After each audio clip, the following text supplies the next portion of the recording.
Our News is brought to you by Alive. Believe in best. Tonight on Our News, changes ahead for the Prospect Ridge development. New day, new guidelines for the media, and the F&M convention set for November 27th.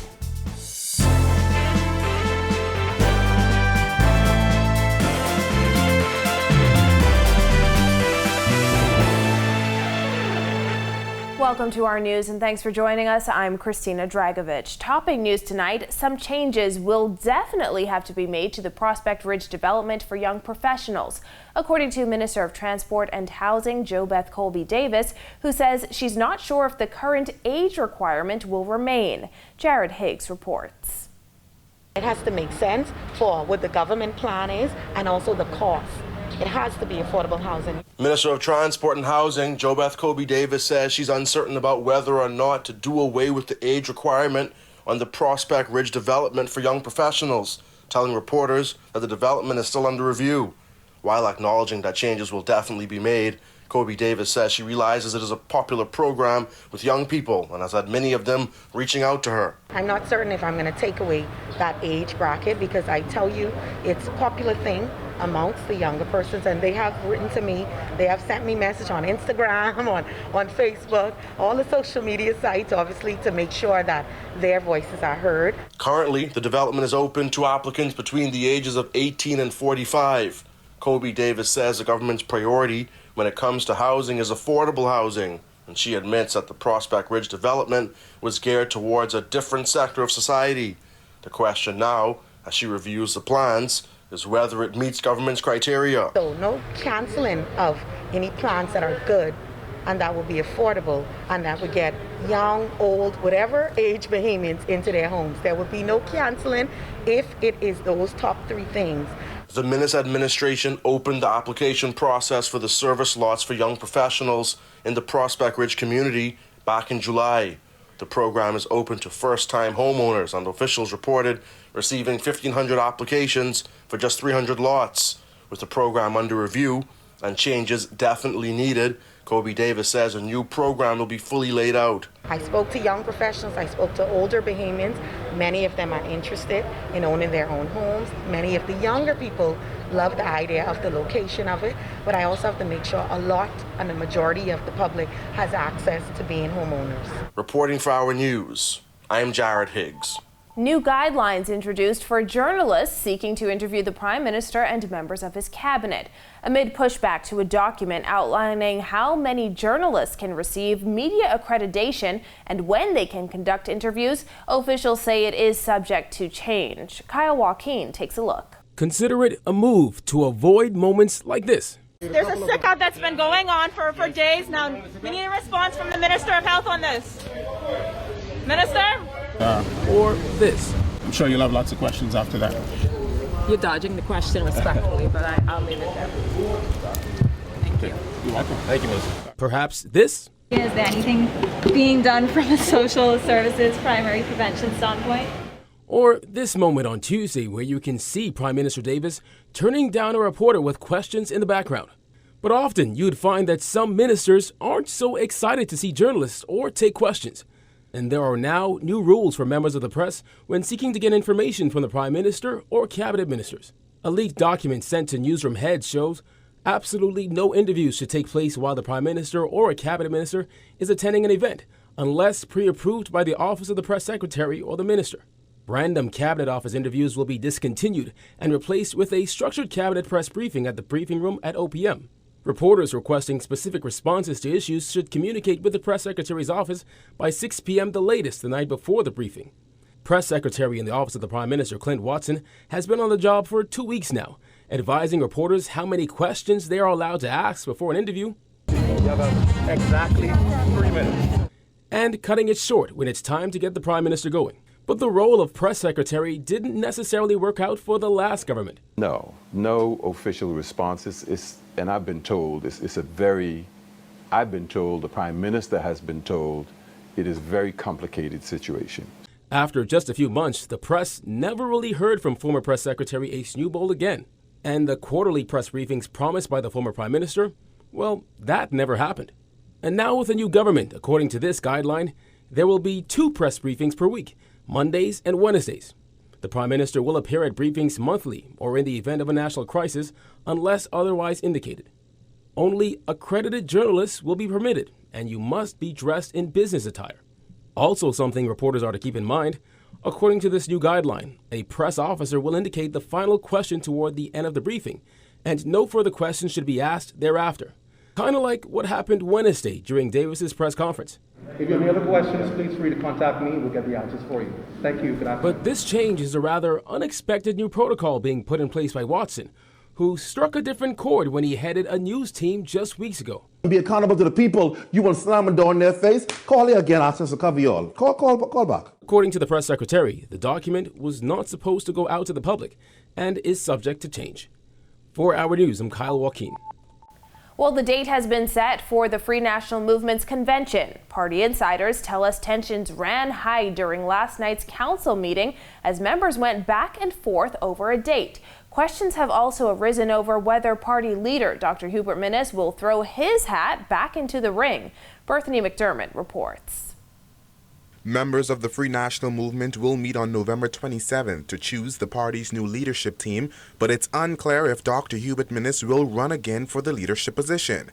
When asked, Dr. Minnis told the Nassau Guardian, quote, "At the appropriate time, y'all will know what's happening," end quote. Party chairman Carl Culmer was also asked to address reports that Dr. Minnis may throw his hat in the ring. None of those things were discussed tonight, and at the end of the day, persons were free to nominate. Speak to the actuality that Dr. Minnis could actually return as party leader. Well, that's left up tied to the council. I would not want to speculate. It's a different tone from the party's chairman, who last month said Dr. Minnis would stay on as party leader until the convention. Now that the date has been set, he said officials will work out the details. It is decided by the council that we will have a one-day convention for the leader. That will be on the 27th of November.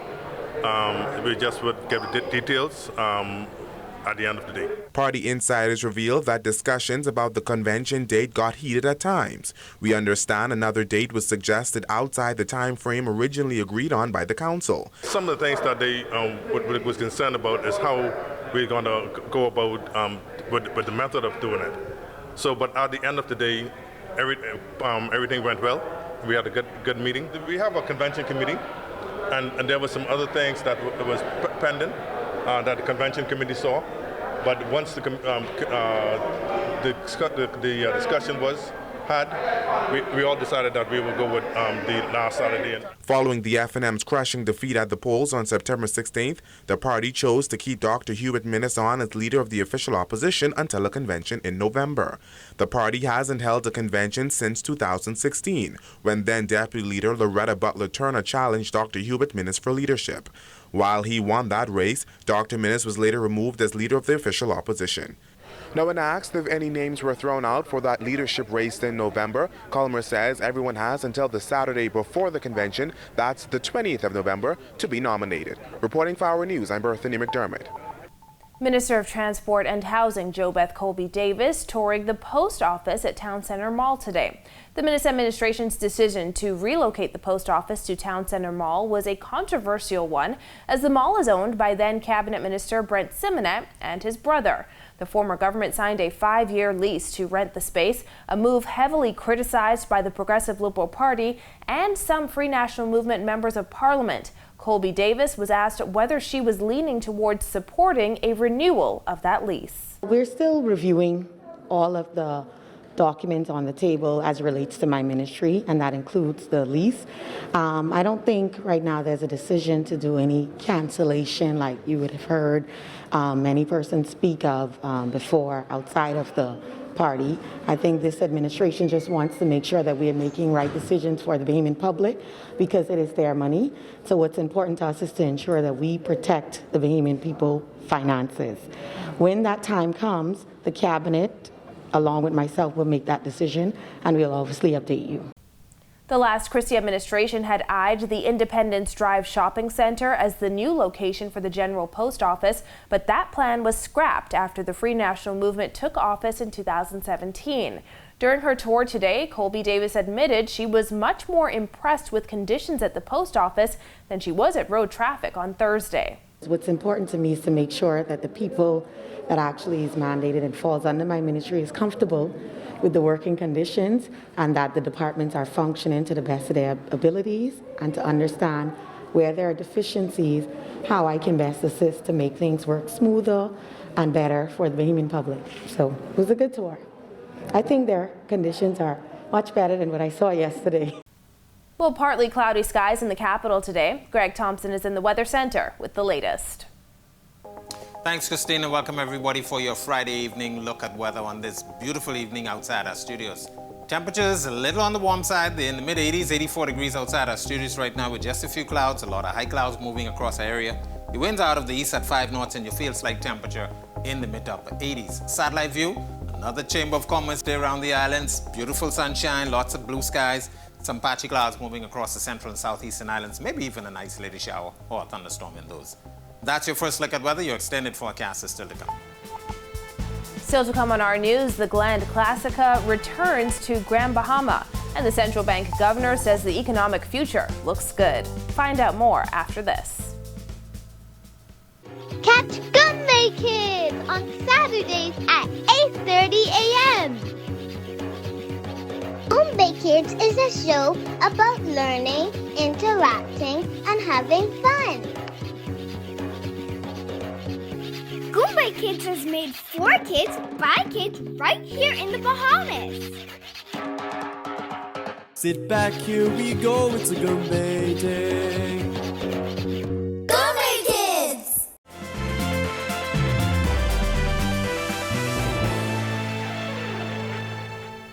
Thousands of tourists will be cruising into Grand Bahama every month as the Grand Classica resumes sailing to the island. The short cruises are expected to be a great economic boost. Jillian Gray has that.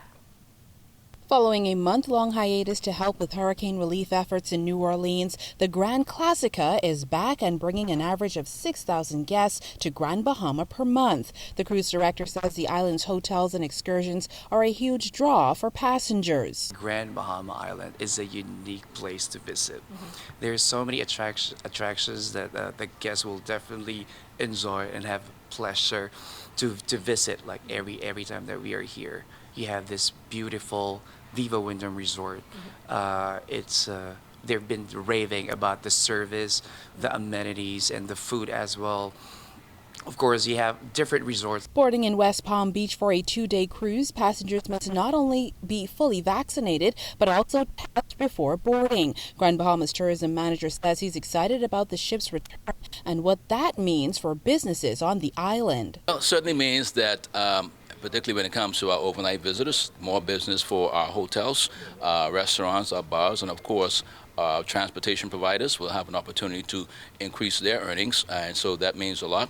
In addition to the day passengers who will be here on island taking advantage of any opportunities that are available for them to experience the island, and that means certainly our vendors and other service providers will have an opportunity to see their profit margins go up. At one point, 25 Marine cadets worked on the ship. Since the pandemic, only 3 remain, but they're looking to get more on board soon. And these 3 of them are staying with us for the last 5 years, and they're doing fantastic. One of them is a bridge officer, and one of them is a head bartender. Other one in the gift shop as an assistant gift shop manager, and they're doing excellent.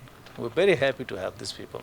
Very nice. Reporting for our news, I'm Jillian Gray. Meanwhile, Central Bank Governor John Roll shedding more light on the recently released monthly economic and financial developments report for August. Roll expressing optimism about the country's economic future. Giorgio Bain has that. The country's economy is showing positive signs of rebounding amid the COVID-19 pandemic, according to Governor of the Central Bank, John Roll, who says that the country's #1 industry, tourism, is tracking in the right direction.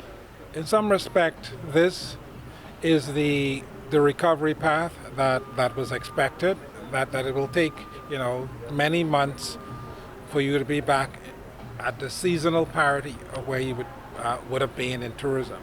And that is what we're seeing. We're also seeing that insofar as the foreign exchange flows coming into the country, 2021 has already taken in more inflows than 2020. The central bank governor's comments come on the heels of the monthly economic and financial developments report for August 2021, which revealed that total visitor arrivals were up to just over 183,000 in July, compared to under 24,000 in 2020. Family Island travel also increased from just over 14,000 in 2020 to over 52,000 this year, with peak winter season travel approaching. Overall air arrivals strengthened to over 133,000 from 15,000 in 2020. We have to continue to focus on stimulating and keeping that recovery going, doing all that we can on the public health, safety, and other fronts. Roll also touched on the country's ability to manage its debt obligations. I don't think the Bahamas is going to default. I think the Bahamas has all of the policy tools and levers within its control to continue to manage its debt obligation. It doesn't undervalue the fact that you're in the midst of a very difficult fiscal period, and you just have to make the right choices. Reporting for our News, I'm Georgio Bain. When our news comes back from the break, how one Cancer Society supervisor is helping patients to feel at home. And Shanae Miller-Weibo has high hopes for 2022. The details when our news returns. Catch Gunday Kids on Saturdays at 8:30 a.m. Gunday Kids is a show about learning, interacting, and having fun. Goombay Kids is made for kids, by kids, right here in the Bahamas.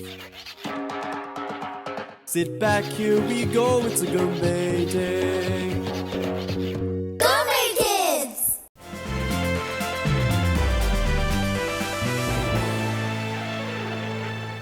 Welcome back to our news. As cancer patients battle the disease, there are some behind-the-scenes heroes who make it their mission to take care of those patients, like mom of 3 Jackie Cash. Jasmine Brown has her inspiring story in this report. No job is too small here at the Cancer Society, where workers find themselves going beyond just what their job entails, like Miss Cash, who says her days go from being a driver to being a friend. It may look like an ordinary van, but for Jackie Cash, it's her office.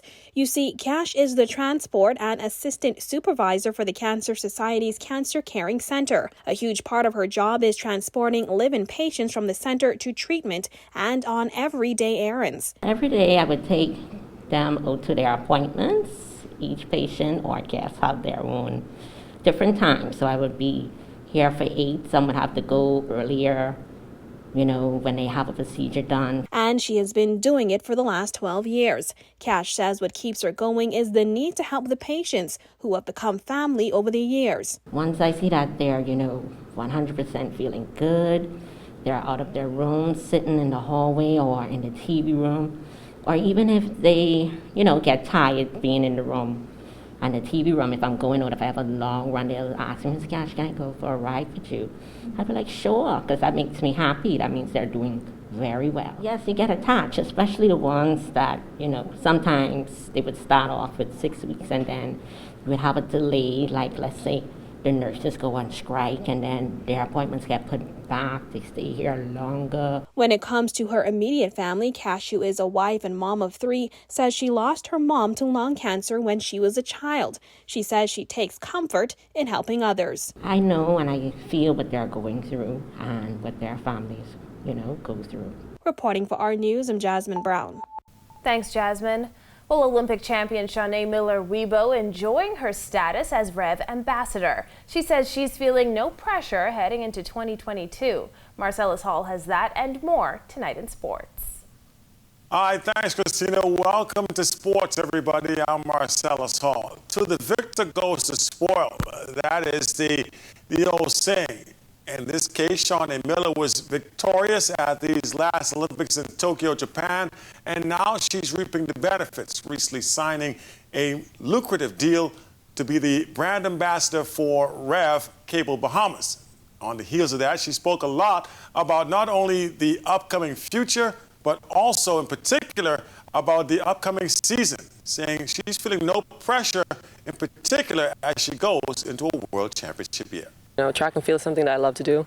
I love to compete and I love to race against the best. And so right now I am the best, and I know there are a lot of girls who are coming for that spot. And so, yeah, it's just, I think it's always good to stay on top of my toes and just be ready for whenever it comes. To the NFL now, where Thursday Night Football kicking off another week of NFL play. Last night, LA Rams taking on the Seattle Seahawks in Seattle. The Rams coming in with just one loss on their record. Seattle trying to get above 500. Didn't work out quite the way the Seahawks had hoped, as the Rams getting it done on the road.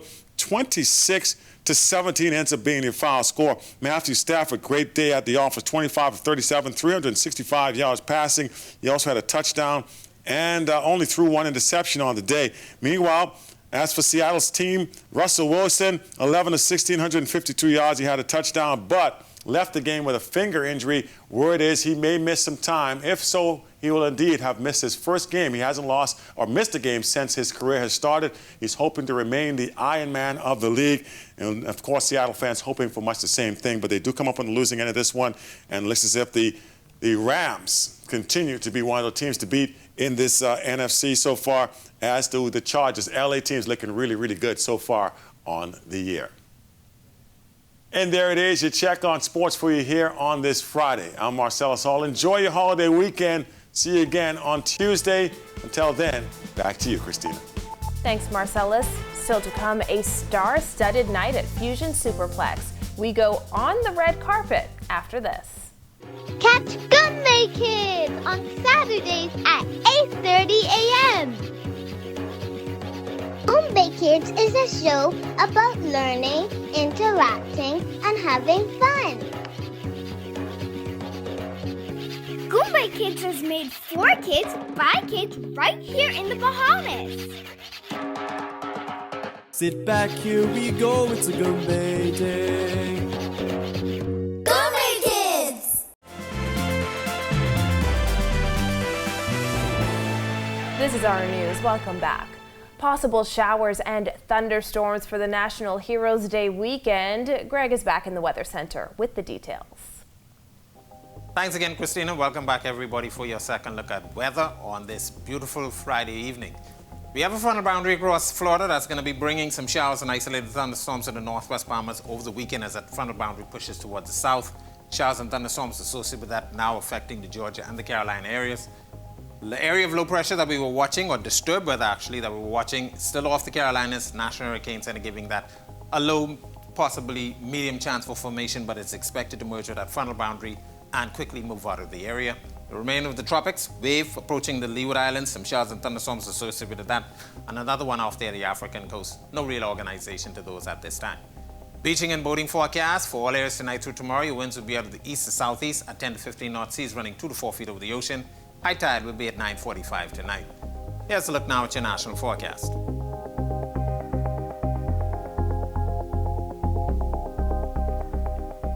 A look now at your extended forecast through Wednesday.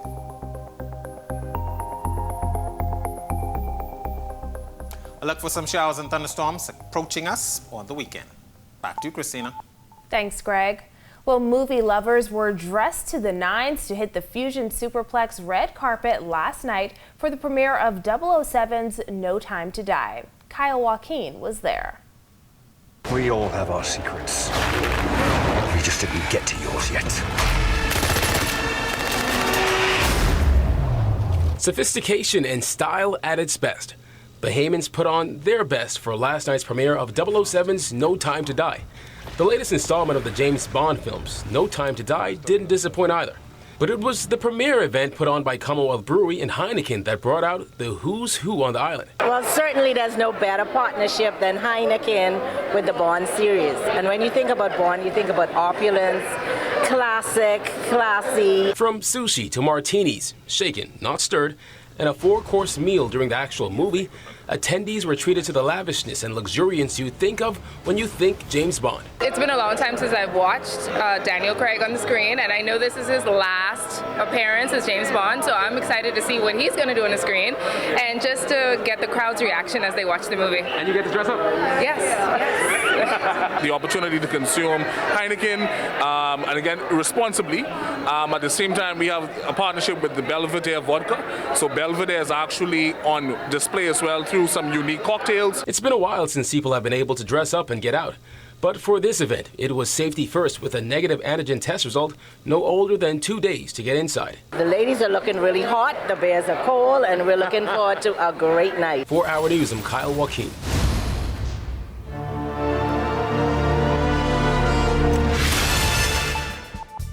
Thanks, 00 Joaquin. Well, thank you for joining us for our news tonight. On behalf of the entire team, I'm Christina Dragovich. We'll see you right back here tomorrow night. Have a beautiful evening, Bahamas.